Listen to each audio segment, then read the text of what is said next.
They picked the wrong fight, at the wrong time, with the wrong girl. She looked harmless enough, quiet, unassuming. Just another civilian at a training lodge. Glasses on, coat zipped, never raised her voice. So when she stood outside alone that night, they circled, 3 of them. Tried to scare her, tried to shove her, tried to teach her a lesson about knowing her place. But what they didn't know was that the woman they cornered had spent the last 10 years training for moments just like this. Because beneath that coat, beneath the silence, was a Navy SEAL. Now, before we show you the exact moment she turned the tables and the 9-second sequence that dropped every one of them to the ground, drop a comment telling us where in the world you're watching from, hit that like button, and tap subscribe with the bell icon on.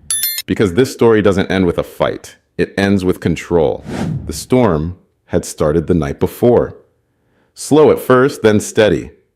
By morning, the Colorado peaks were wrapped in white, and the access road to the high-altitude training lodge had narrowed to a single plowed lane. Snowbanks piled against pine trunks. Radios crackled across the parking lot as incoming groups unloaded gear beneath a tarp-stretched awning. Lieutenant Commander Mara Ellison stepped off the shuttle van without a sound.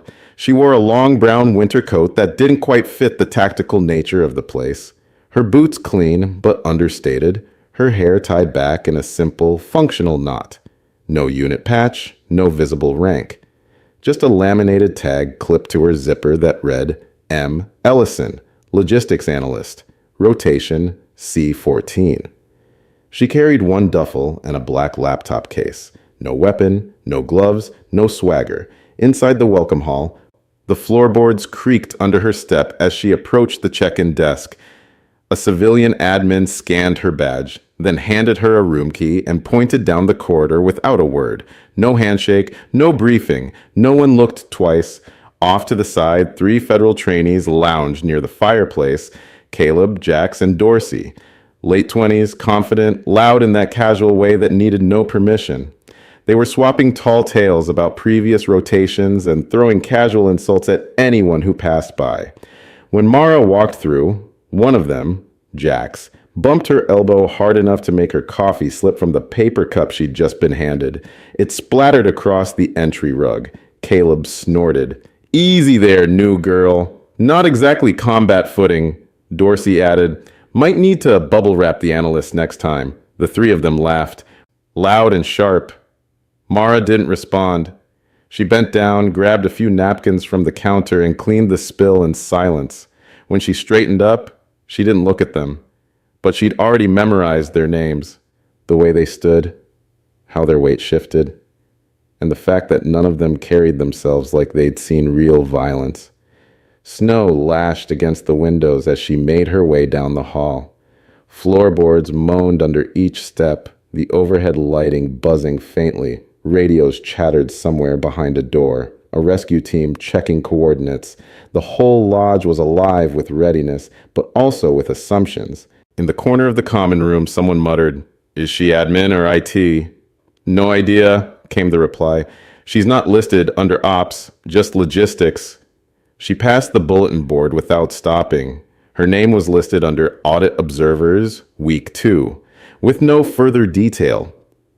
No one looked closely, no one asked, and that's exactly how she wanted it. She scanned the exits, clocked the emergency lights, the uneven slope of the back stairwell, the boot treads of everyone coming in from the ridge drills. She wasn't here to make friends. She wasn't here to take notes. She was here to watch, to verify, and, if necessary, to intervene. The next morning started early. Before sunrise, a convoy of snowmobiles revved to life outside the lodge, headlights cutting through the dawn fog. Inside, the briefing room buzzed with activity. The air smelled of boot rubber, pine disinfectant, and powdered coffee. Dozens of trainees, mixed agency, mixed experience, gathered around stacked crates and laminated maps laid out across folding tables. The instructor, a civilian contractor named Brewster with a patchy beard and a thermos that never left his hand, barked the basics. Cold rescue harness drills, ice anchor formation, rappel prep. Watch your lines and don't waste daylight. Mara Ellison stood near the edge of the group, quietly pulling her gloves tight. She didn't crowd, didn't chime in. Her rope harness was already fastened, textbook secure. No one noticed, except Caleb. He nudged Jax with an elbow and motioned toward her. She even clip in yet? Jax grinned. Let's find out. As the group moved toward the gear rack, Jax picked up a secondary harness and slipped it into Mara's pile. One of the buckles had been partially unclipped, subtle enough to pass a visual check but guaranteed to slip under pressure. Mara caught it immediately. She said nothing, just bent down, rethreaded the buckle in one swift movement, and tightened the strap with surgical precision. Her gloves moved like she'd done it 1,000 times blindfolded. Brewster glanced over mid-count. Something wrong, analyst? She looked up. Just fixing a mispack. Try not to hold us up, he muttered, then moved on. Behind him, Caleb smirked. She's doing great. Real field material. The others laughed. No response from her, just a measured exhale. Slow through the nose, breath steady in the freezing air. The drills moved outside. Wind pushed fine snow across the field like mist. Ropes were anchored to lodge pylons and simulated ridge hooks. Teams worked in pairs, one descending, one spotting. When Mara stepped forward for pairing, Caleb stepped back. So did Jax. Dorsey made a point of tightening his own gloves without making eye contact. No offense, Dorsey said, loud enough to be heard. We don't really do the babysitting thing. A few chuckles. Mara didn't flinch. She just turned to the older medic standing nearby. Harris, maybe mid-50s. The only one wearing a Vietnam-era fleece under his parka. He gave her a quiet nod. You anchor, I'll drop. They trained together in silence. Clean execution. She gave no direction, but her tension handling and brake pressure were perfect. Later, inside the lodge, chatter circled like smoke. Did you see her footing? Walks like an admin officer. Yeah, with those tiny hands. I've seen better grip on a clipboard.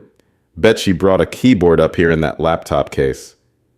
Mara sat near the far fireplace, sipping from a chipped enamel mug, coat still zipped. No reaction, no glance toward the murmurs, but her hand was steady. Her jaw relaxed, and her eyes, beneath the reflection of the firelight, tracked every voice without moving. By nightfall, the snow had thickened. It wasn't violent, just relentless. Fine powder layered itself across the window panes and drifted ankle-deep along the cabin eaves. The sound inside the lodge dulled to murmurs and clinking silverware. Radios dimmed. Boots were left at doorways to dry. A quiet hum settled over the mountain.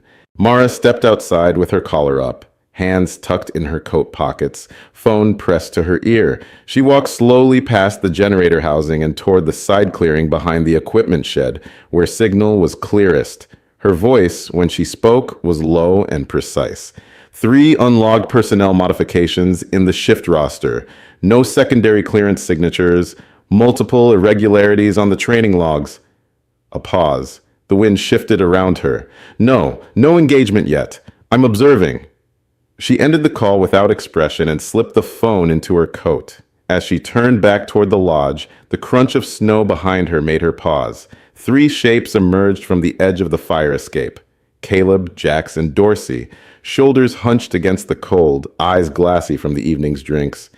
Caleb walked with that exaggerated looseness that came with confidence and cheap whiskey. Working late, new girl? He asked. Jax grinned. Tell your little friends on the phone we're not interested in being audited. Mara didn't respond. She kept walking. Dorsey stepped in front of her path, blocking it with deliberate slowness. You don't get to show up for 3 days and start snooping like you know anything about how things work up here, he said. She stopped 3 feet from him. I'm not here for you, she said.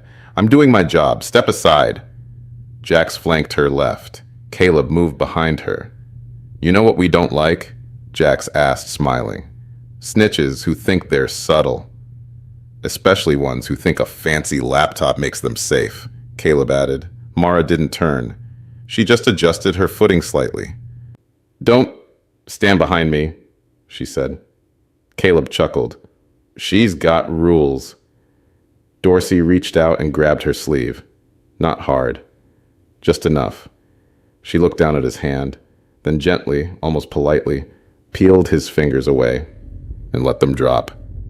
"You don't want to do this," she said. "You threatening me?" Dorsey asked. "No," she said. "I'm warning you." Jack stepped closer from behind. Cute. The snow muffled their footsteps, but not the tension. Mara exhaled once. Fog rose from her breath. "You got two choices," Caleb said. "Drop the report, or we help you understand how things work." Her boots didn't shift. Her shoulders stayed relaxed. Only her chin tilted, ever so slightly. Enough to take in the angles. Then, quietly, to no one in particular, she said the word, "Enough." Caleb moved first, a sharp shove to the shoulder. Not quite a hit, but enough force to send Mara stumbling back into the side of the snowbank. Powder broke around her like dust. Her boots dug in. She didn't fall. She stood slowly, brushing snow from her coat sleeve with a single sweep of her hand.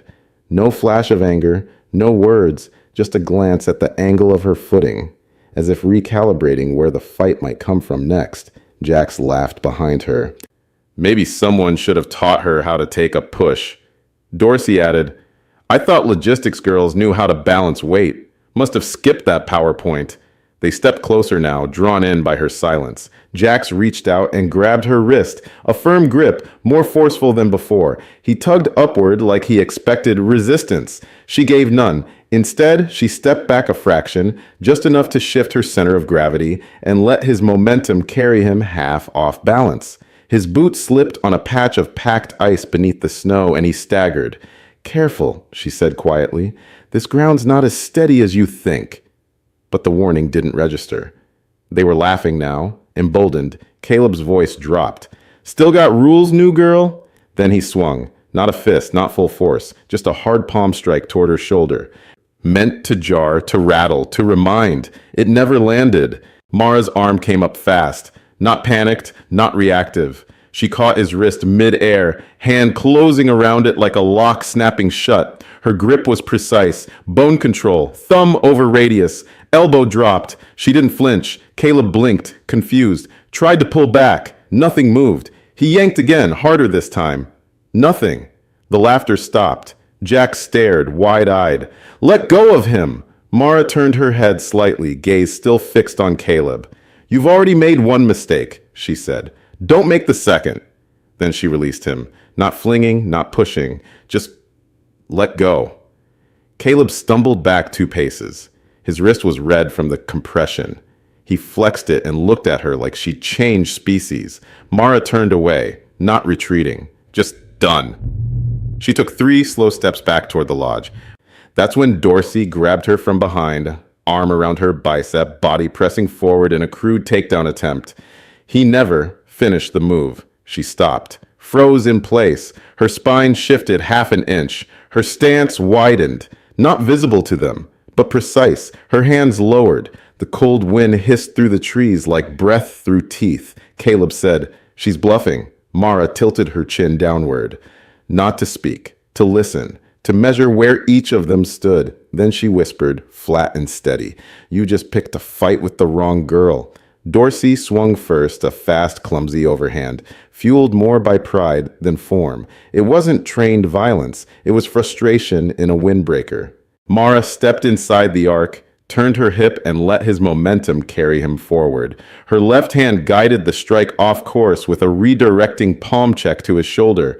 Her right arm swept low, catching behind his knee. One shift, one twist. He went sideways into the snow, hard. No bounce, no roll. Just the dull grunt of air leaving his lungs as his back hit frozen ground. Jax charged next. No pause, no calculation, just raw movement. She pivoted to face him, feet sliding through powder without resistance.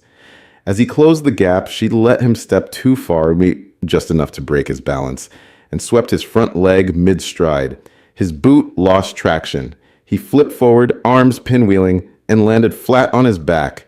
The sound echoed between the storage shed and the propane tanks like a dropped sandbag. Caleb hesitated. Half a second. That was all.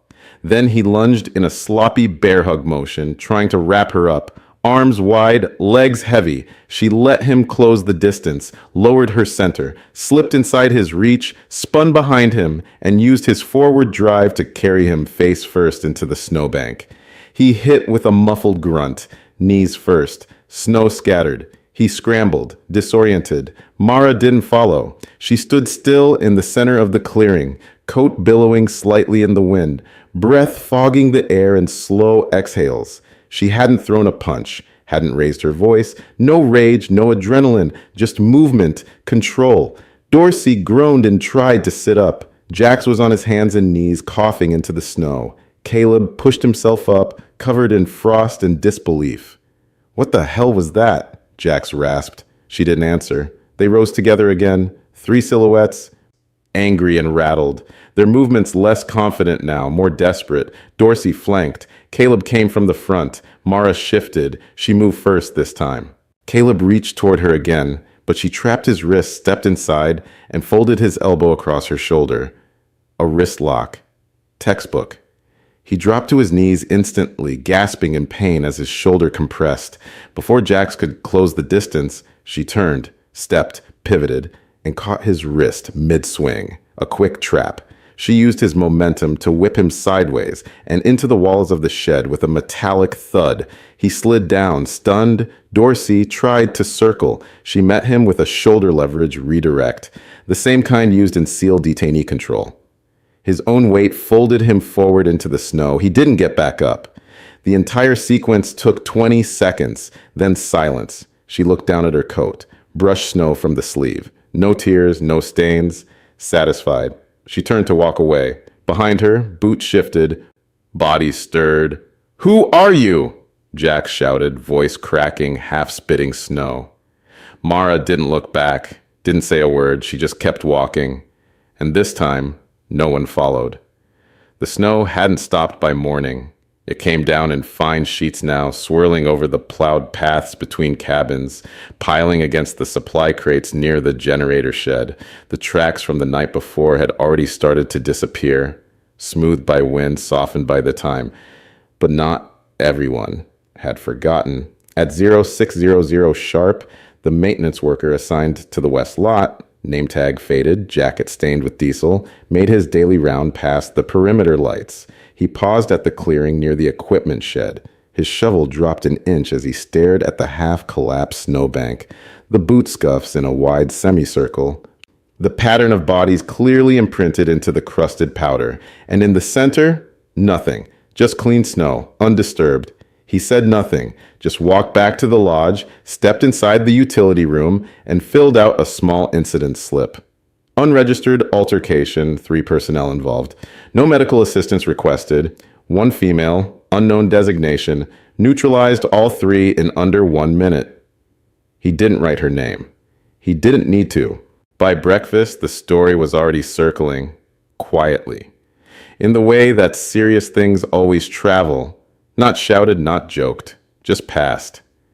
"You hear what happened out by the fuel shed? No way she did that alone. She never even threw a punch. My guy said she moved like she knew what they were about to do." In the mess hall, Mara sat at the corner table. Same spot, same enamel mug, same untouched tray of powdered eggs and rehydrated hash. The room had changed. Voices were lower, chairs scraped with less confidence. People didn't walk behind her as casually. Across the room, Caleb wore a scarf pulled high on his face. Jax's eye was faintly bruised, nothing obvious, but visible if you looked. Dorsey didn't show for breakfast at all. Mid-morning, Mara was summoned to the contractor office. The senior instructor, Brewster, sat behind a folding desk with a clipboard and half-drunk coffee. The federal liaison leaned against the doorframe, arms crossed. Neither looked comfortable. "We had a report," Brewster said. "A minor incident, some scuffle out back." Mara stood still. "3 trainees obstructed my exit path. I cleared it." "That's it?" "Yes." "You didn't think it warranted escalation?" "No injuries requiring documentation. No property damage. I considered the matter handled." The liaison squinted. "Handled how?" Mara didn't blink. "Efficiently." They exchanged a glance. Brewster scribbled a note. You don't want to press charges? The liaison asked. I don't require backup to restore balance, she replied. They didn't press. Maybe they didn't want to. Back in the admin annex, the liaison opened her personnel record again. Clearance, high-level logistics. But when he tried to view the background file, the system denied access. Twice, he frowned. Request denied? Brewster asked. Redirected to Naval Command. Why would a civilian logistics analyst be flagged under Naval Command? I don't think she is one, the liaison said quietly. And for the first time that week, Brewster didn't have a reply. The next day's schedule didn't change. The snowfall had slowed, but the air was sharp with ice, the kind that stung your nose on the inhale. The ridgeline above the lodge had been prepped for the morning simulation. Cold weather rescue over an icy slope with wind-blind conditions. A dozen trainees huddled along the cordoned edge, watching instructors secure ropes to ice anchors driven into the packed snow. Standard procedure, Brewster called out. Simulate a fall, partner descends, secures recovery. Watch your balance, use anchor belts. This isn't a playground. Everyone nodded, but most didn't listen. The first pair went smoothly. So did the second. Then came the third. A younger trainee, Rodriguez, slipped during his anchor check. His boot caught on a patch of ice, and before anyone could react, he dropped. His safety line jerked taut, but not before he swung halfway off the ledge. One glove ripped loose. His shoulder dipped below the ridge. Snow poured down with him, and the belay team scrambled to reposition. People froze. Brewster shouted, "Hold your lines!" Caleb flinched toward the edge, but didn't move. His wrist was still wrapped tight from the earlier injury. Jax glanced around, hesitating, not sure whether to step in. Mara was already moving. No shout, no pause, just motion. She stepped through the group and dropped to one knee near the anchor point. Her gloves worked fast, checking the line tension, adjusting the carabiner, driving the rope deeper into the ice clamp with controlled force. She clipped her own belt into the second harness ring, pulled slack, then belly crawled toward the edge. No slip, no stumble. Her body moved like water, low, balanced, undistracted. Rodriguez was starting to panic, boots scraping against nothing. His fingers clawed at the snowpack above. "Don't move," she called out, voice calm. "I've got you." He stopped struggling. She reached him, secured a double-wrap loop around his chest harness, tightened it beneath the arms, then fed the tail back into the anchor ring. With a smooth roll of her wrist, she improvised a pulley assist using a side carabiner from her own belt, converting his downward pull into an angled lift. 3 tugs. The line tightened. 2 instructors moved in to assist. Together, they pulled him up and over the edge in less than 60 seconds. By the time Rodriguez was upright again, panting, red-faced, and shaking, Mara had already unhooked, recoiled her portion of the line, and stepped back to standing. Nobody spoke, not until one of the medics whispered, "She just ran a Tier 1 pulley under live pressure." Brewster stared at her. "Where'd you learn to rig like that?" She adjusted her gloves. "United States Navy." 3 words. No flourish. Caleb looked down. Jack swallowed hard. Even Brewster didn't move for a moment. Then he cleared his throat. "Let's reset the next drill." Mara walked off the ridge as quietly as she'd arrived. But this time, every eye followed her. The lodge didn't go quiet that afternoon. It went still. Voices dropped. Conversations shortened. People moved differently around the common room. Not fearful, not reverent, just aware. Everyone had seen it. The ice rescue wasn't bravado. It wasn't power. It was something else. Precision under pressure. Calm where there should have been panic. And when she said United States Navy, it didn't sound like pride. It sounded like truth. By 1500 hours, Mara was called to the admin conference room. She entered without hesitation. No change in posture. No visible reaction to the 3 men waiting inside. Brewster, the federal liaison, and the base facility director, Wilson. "Have a seat," Brewster said. She didn't. She remained standing, hands clasped behind her back, relaxed but alert. Wilson began. "We've reviewed the incident from last night. I assumed you would," she said evenly. "We've also reviewed the rescue drill footage from this morning. the liaison added. Several of our people flagged it as beyond the scope of logistics training. Mara said nothing. So, Wilson continued, what exactly is your operational background? Mara reached into her inner coat pocket and pulled out a sealed folder. She placed it on the table and slid it forward. The liaison opened it. Inside a single-page credential sheet, black text on white, Naval Special Warfare Command, Lieutenant Commander Mara Ellison, active duty, classified liaison. Assignment authorization, interagency, rotational cover reference, OPSAT 147. OCONUS clearance granted. No one spoke for a moment. Brewster leaned forward slowly. You're a SEAL? She nodded once. With audit clearance embedded under Joint Command. Wilson looked down, then back up. Why didn't you report the altercation? Because I didn't need backup to neutralize it, she said. And I wasn't here to draw attention. The liaison cleared his throat. So you just let them off the hook? I gave them a chance to stop, she said. They didn't take it. Brewster pressed a hand to his forehead. We had no idea. You weren't supposed to. Silence stretched again, then Wilson spoke. Caleb, Jax, Dorsey, what happens next? Your call, Mara said.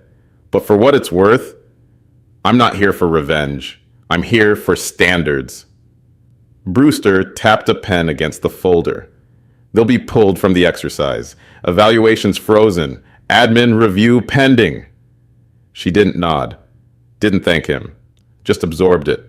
They'll know why, Wilson added. I think, Mara said quietly, they already do. As she turned to leave, Brewster called after her. You could have turned this into something big, made it a case, a press release. She looked back, not with pride, but with calm. Anyone can escalate a fight, she said. Not everyone can end it the right way. Then she walked out, boots crunching softly over the rug. Word spread before she reached the mess hall. Not from her, never from her, but from the room she left behind, and the silence it carried with it. The sun was beginning to fall behind the ridge, casting the valley in amber. Snow no longer came from the sky. It lifted in thin swirls off the powder, blown sideways by wind that had teeth. Everything was blue-shadowed and hushed. Even the radios had gone quiet. Mara Ellison stood alone at the overlook above the secondary trail. No one else came out this far. The snow was deeper here, the path narrower. The only sound was wind curling over the treetops and the faint creak of her boots settling into frozen ground. She wasn't there to pose, wasn't thinking in metaphors. She was just breathing. Her coat was zipped to the collar. Her gloves hung loose in one hand. Her left shoulder still bore the faint scrape of where Jax's forearm had grazed her during the takedown. She hadn't treated it, didn't need to. It would heal. Footsteps behind her broke the stillness, not aggressive, not hesitant, just present. She didn't turn. Ma'am? It was a younger trainee. Barely mid-20s. His voice was careful, not nervous, just measured. She waited. He stepped closer, staying behind her. I just wanted to ask, he said, if you didn't want recognition, why step in at all? She finally turned. Not fast, not slow, just enough for the wind to move past her face and for her eyes to settle on his. Because sometimes, she said quietly, the right thing isn't loud. He stood there, absorbing it. Then he nodded. Not like someone who was told what to do, but someone who understood. He saluted. Crisp, clean, unforced. Mara didn't return it immediately. She waited until he dropped his hand, then gave a small nod, barely visible but deeply earned. He walked off without another word. As she turned back toward the slope, more figures passed by in the distance. A patrol team returning from drills, a small group from the equipment shack, and without anyone speaking, they all shifted slightly as they passed her, not out of fear, not out of hierarchy, but out of something harder to earn, acknowledgement. She stepped back onto the trail. The lodge lights glowed far ahead. yellow and warm behind frosted glass. Voices moved within them. Boots scraped wood. Someone laughed at something mundane. Life continued. But her shadow no longer moved alone. No medals, no formal debrief, just the quiet recognition that after 3 days of being mocked, dismissed, and pushed aside, she had made herself seen. Not by shouting, not by proving, but by holding the line until the room caught up. And now, no one questioned who she was anymore. F3 men tried to intimidate you in the dark. Would you fight back on the spot? Or wait for the perfect moment discipline could expose them? And do you think silence in a confrontation is weakness? Or the strongest weapon someone can wield? Drop your answers in the comments. We read every single one. Then hit that like button, tap subscribe, and make sure your bell icon is turned on so you don't miss what's coming next. And if you know someone who still thinks the quiet ones are easy targets, share this story with them. Your next mission should already be up on screen. Go watch it now, and I'll see you tomorrow, same time.